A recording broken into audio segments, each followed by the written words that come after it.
Bonjour et bienvenue sur cette vidéo de présentation de Debian où je vais vous montrer comment installer Debian sur VirtualBox pour faire une machine virtuelle. Alors bien sûr, vous devez avoir préalablement téléchargé VirtualBox et l'installer sur votre PC.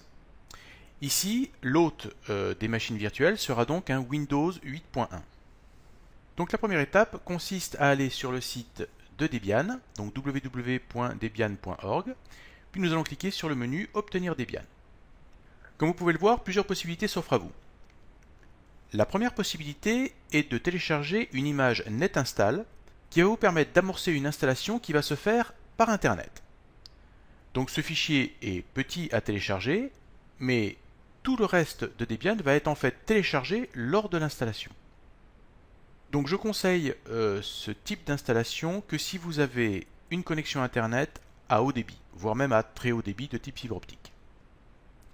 Si ce n'est pas le cas, abstenez-vous, car vous allez certainement gagner du temps au niveau du téléchargement de cette image, mais par contre, ça risque d'être beaucoup plus long pendant l'installation, avec le risque que l'installation ne se termine pas correctement. La deuxième solution consiste à télécharger les 3 images DVD de Debian sur le réseau torrent. Donc ici, je vais choisir la version 64 bits et je vais cliquer donc sur Torrent pour PC 64.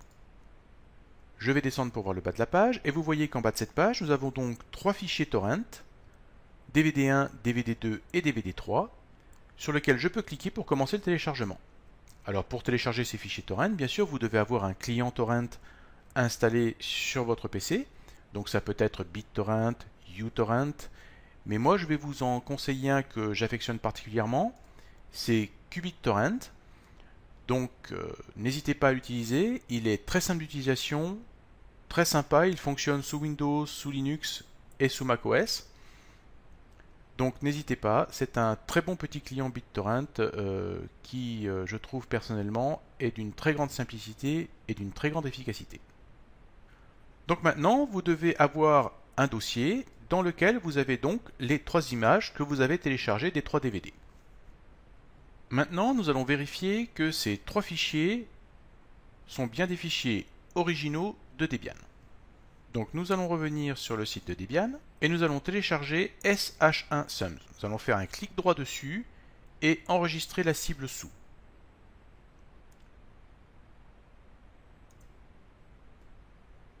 Voilà qui est fait. Nous allons modifier le nom pour le mettre en minuscule et txt pour pouvoir lire ce qu'il y a dedans. Donc si on clique 2 fois dessus, vous allez voir que nous avons donc dedans la liste des différents DVD avec leur checksum. Donc maintenant nous avons besoin d'un logiciel qui va nous permettre de vérifier les checksums. Alors pour cela nous allons utiliser Cleopatra qui est intégré à GNU-PG4Win. Donc si vous n'avez pas installé GNU-PG4Win sur votre machine, je vous invite à regarder la vidéo que j'ai fait sur le sujet. Donc ici, il suffit de faire un clic droit sur le fichier que je viens de créer, aller sur More GPGX Options, puis cliquer sur Verify Checksums. Alors cela peut prendre un petit peu de temps, donc soyez patient. Voilà, comme vous pouvez le voir, les 3 fichiers sont verts, ce qui veut dire que le checksum est correct et que mes fichiers sont donc bien les fichiers originaux de Debian.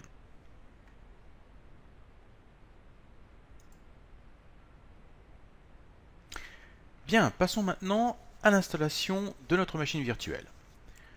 Donc nous allons cliquer sur le bouton Nouvelle et nous allons l'appeler Debian Demo. Nous choisissons donc type Linux et version Debian 64 bits. On clique sur Suivant. Ici, nous allons allouer à peu près 2 Go de mémoire. Alors le minimum étant bien sûr 512 MB. En dessous de 512 MB, vous n'aurez pas l'interface graphique de Debian qui s'affichera. Créer un disque virtuel maintenant. Image VDI. Et disque dynamiquement alloué. Alors quelle est la différence qu'il y a entre dynamiquement alloué et taille fixe? Si vous prenez par exemple un disque dur virtuel de 500 Go et que vous choisissez taille fixe, eh bien ces 500 Go vont être immédiatement pris sur le disque dur sur lequel se trouve votre image VDI. Si par contre vous choisissez dynamiquement alloué, eh bien votre disque virtuel grossira petit à petit en fonction des données qui sont dedans. Et donc, vous n'allez pas prendre 500 Go tout de suite de place sur votre disque hôte. Il grandira au fur et à mesure des données que vous mettrez dedans. Donc nous allons laisser dynamiquement alloué. Je vais donc mettre un disque dur de 500 Go. À peu près. Créer. Voilà. Maintenant, je vais aller dans la configuration de ma machine virtuelle. Commençons par l'onglet Général. Ici, rien de particulier, à part si vous voulez changer bien sûr le nom de votre machine virtuelle. Ici non plus, nous n'avons pas besoin de changer quoi que ce soit. Et enfin, vous pouvez mettre ici une petite description de votre machine virtuelle. Allons maintenant dans l'onglet Système. Ici, nous voyons la mémoire que nous avons attribuée à notre machine, 2 Go.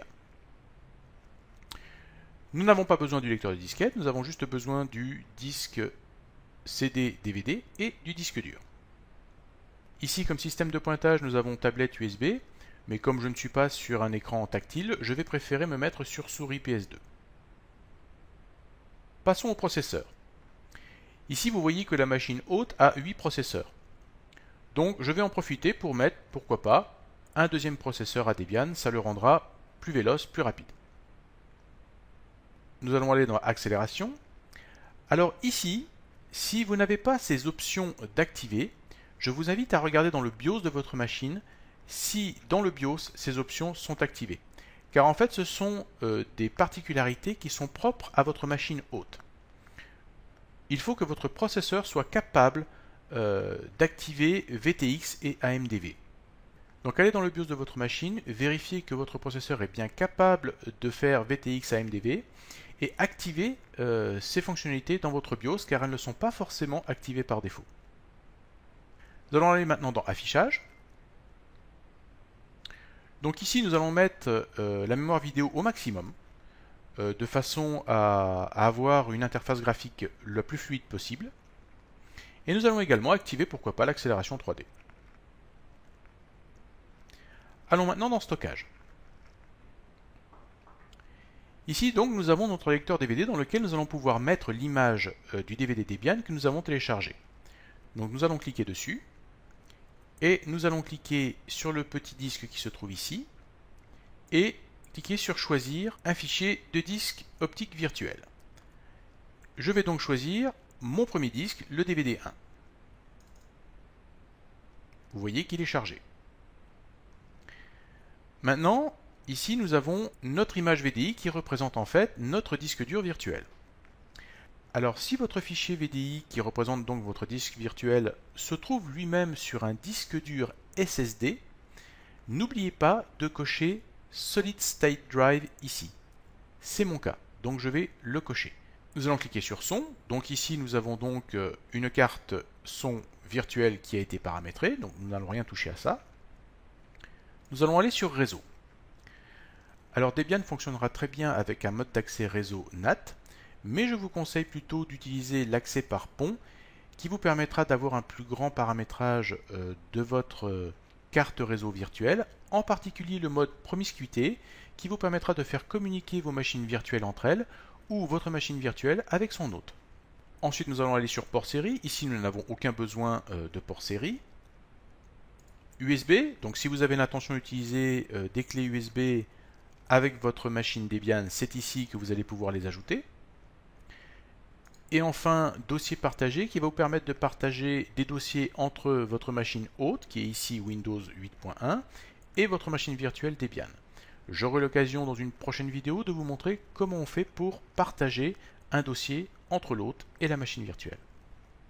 Nous allons cliquer sur OK, et nous allons cliquer 2 fois sur notre machine virtuelle pour la lancer. Ou alors, vous pouvez également cliquer sur Debian Demo et cliquer sur le bouton Démarrer.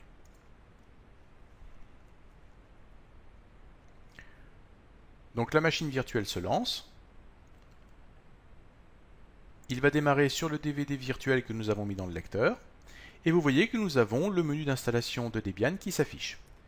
Et nous avons la possibilité dans ce menu d'installer à l'aide d'une interface graphique, ce qui est quand même plus agréable qu'une installation en mode terminal. Donc je vais aller sur Graphical Install avec les flèches de mon clavier et je vais appuyer sur la touche Entrée pour lancer l'installation.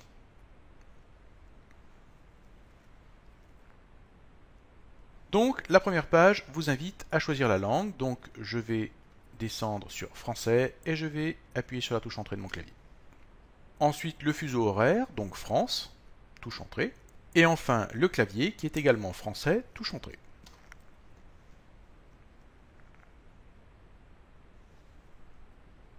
Ici, il nous demande de donner un nom à votre machine, donc ça c'est important parce que ça permet d'identifier une machine sur le réseau. Donc on va l'appeler DebDemo et appuyer sur la touche Entrée. Si vous êtes sur un réseau utilisant des noms de domaine, ici vous pouvez l'indiquer, ce n'est pas notre cas. Touche Entrée.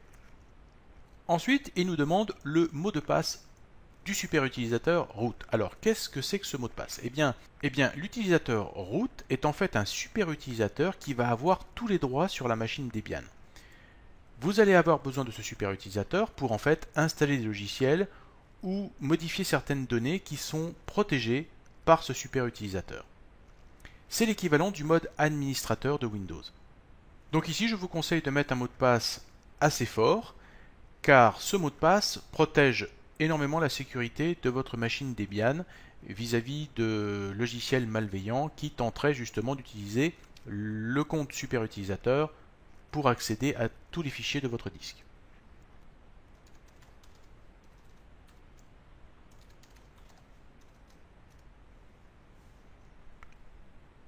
Donc on indique un mot de passe, on retape ce mot de passe et ensuite on appuie sur Entrée. Donc maintenant, il nous demande en fait de créer le premier utilisateur qui va pouvoir accéder à Debian. Alors ici, on met le nom complet. Et on appuie sur Entrée. Maintenant, il faut mettre l'identifiant. On va laisser Eric. Et enfin, le mot de passe pour ce premier utilisateur.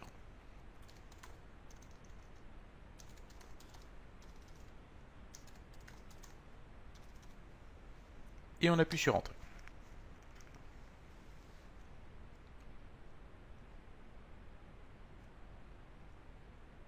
Alors ici, on nous propose trois possibilités concernant le formatage et le partitionnement de notre disque. Nous allons partir du principe que nous voulons que notre disque virtuel soit bien protégé et chiffré. Nous allons donc choisir utiliser tout un disque avec LVM chiffré. Et nous allons appuyer sur Entrée. Il nous indique notre disque de 546 Go que nous avons paramétré.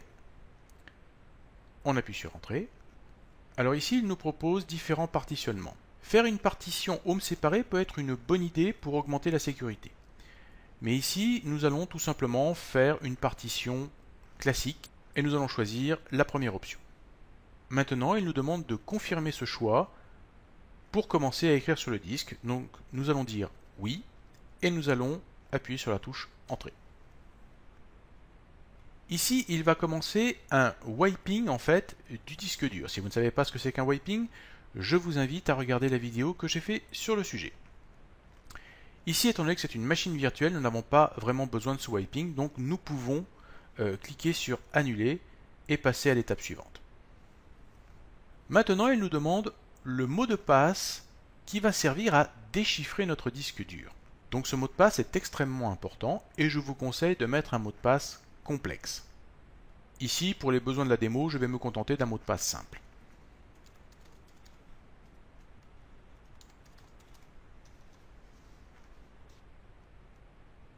Maintenant, il nous demande de confirmer le partitionnement du disque. On va appuyer sur la touche Entrée.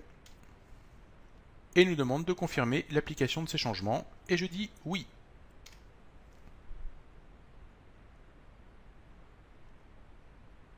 Maintenant, il nous demande si nous avons d'autres CD ou DVD de Debian. C'est le cas, nous avons deux autres DVD. Donc ce que nous allons faire, c'est que nous allons aller dans le menu périphérique Nous allons cliquer sur lecteur CD-DVD et choisir le deuxième DVD. Ici, nous allons faire une éjection forcée et nous allons dire oui et valider. Vous voyez qu'il a bien analysé notre deuxième DVD sans problème. Nous allons lui faire analyser maintenant le DVD suivant. Donc choisir DVD 3, éjection forcée.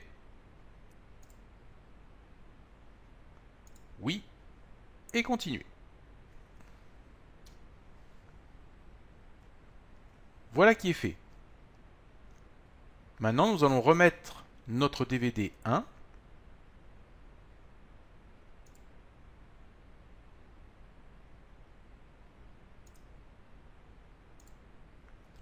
Et nous allons dire non. Et continuer.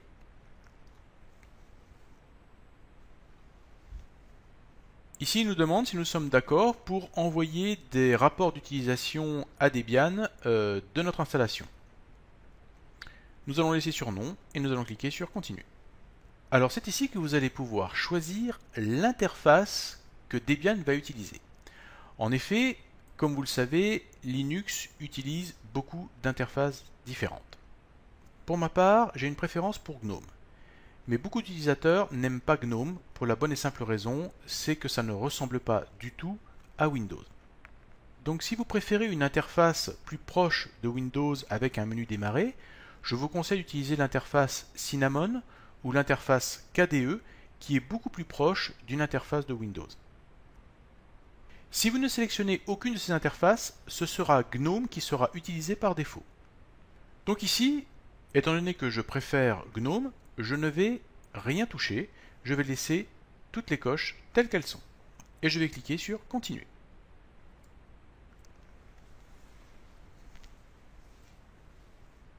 Alors maintenant, il nous demande si nous voulons installer le programme de démarrage Grub. Alors qu'est-ce que le programme de démarrage Grub? Eh bien, quand Debian va se lancer, vous allez voir qu'il ne va pas se lancer immédiatement, mais qu'en fait un menu va apparaître vous permettant de lancer différents modes d'installation de Debian ou même d'autres OS possibles. Donc on va dire oui parce que ça peut être utile dans des applications futures. Maintenant, il nous demande sur quel disque nous voulons installer le programme de démarrage Grub. Alors nous allons choisir notre disque de 500 Go que nous avons créé tout à l'heure. Et nous validons. Voilà, il nous indique que l'installation est terminée. Donc ce que nous allons faire maintenant, c'est éjecter notre DVD du lecteur DVD virtuel. Nous allons aller donc dans Périphérique.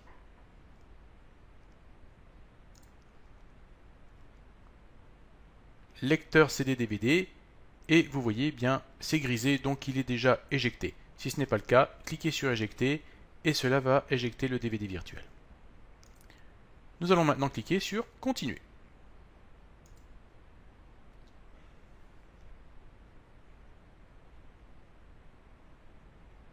Le système va redémarrer et vous voyez que nous avons le fameux système de démarrage Grub qui s'affiche. Au bout de quelques secondes, il va lancer automatiquement Debian. Maintenant, il nous demande le mot de passe de notre disque dur chiffré. Donc nous allons le taper. Ne soyez pas surpris si rien ne s'affiche à l'écran, c'est tout à fait normal. C'est pour masquer votre mot de passe. Voilà, le mot de passe est correct, donc il va commencer à décrypter notre disque à la volée et lancer Debian. Donc nous avons l'accueil qui s'affiche avec l'utilisateur que nous avons créé lors de l'installation. Nous allons cliquer dessus et nous allons taper le mot de passe de cet utilisateur.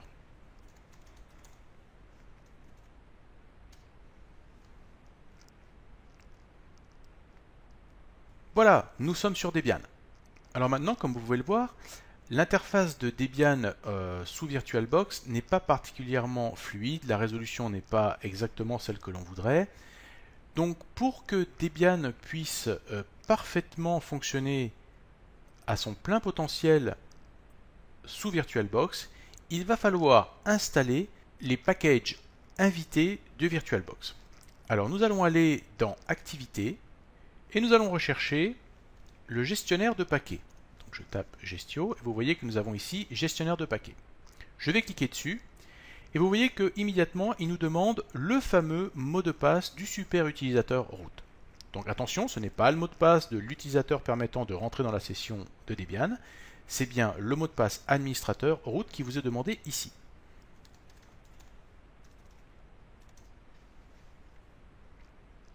Nous avons un petit message d'accueil que je vais fermer.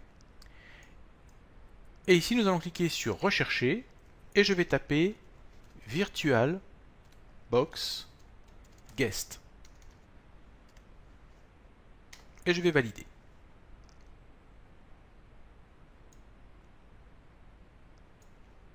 Et vous voyez qu'ici, j'ai plusieurs fichiers de VirtualBox Guest qui se sont affichés dans ma liste. Je vais les installer en faisant un clic droit, sélectionner pour installation, ajouter la sélection et vous voyez qu'il m'en a sélectionné du coup plusieurs qui sont en fait dépendants les uns des autres. Je vais maintenant cliquer sur Appliquer. Puis sur Appliquer. Vous voyez qu'ici, il nous demande d'insérer le DVD 1 de ma machine. Donc je vais aller dans Périphérique et je vais sélectionner mon DVD 1 et cliquer sur Valider.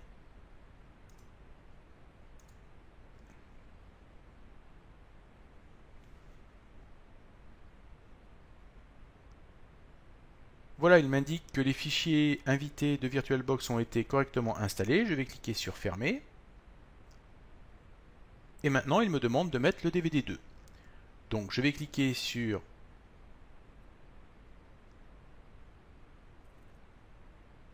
Périphérique, Lecteur DVD, et je vais sélectionner mon DVD 2. Je vais faire une éjection forcée de celui qui est en cours. Je vais cliquer sur Valider.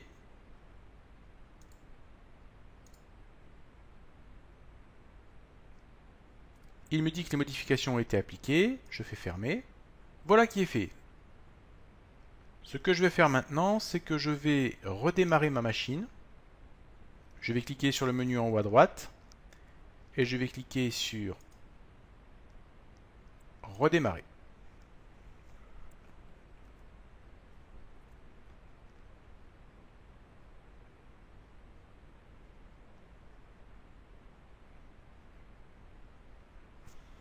Je retape mon mot de passe de disque dur.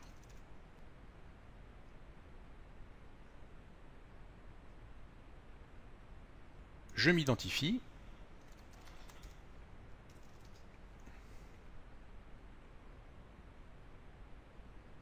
Donc vous voyez que maintenant VirtualBox Guest est activé et que si je redimensionne la fenêtre de ma machine virtuelle, eh bien Debian va changer sa résolution pour s'adapter à cette fenêtre, ce qui me permet de le mettre en plein écran par exemple. Voyons maintenant deux commandes qu'il est intéressant de faire régulièrement sous Linux.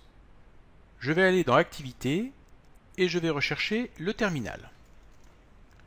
Je vais cliquer sur Terminal et je vais utiliser le compte administrateur superutilisateur root. Donc je vais taper SU et je vais taper le mot de passe du superutilisateur.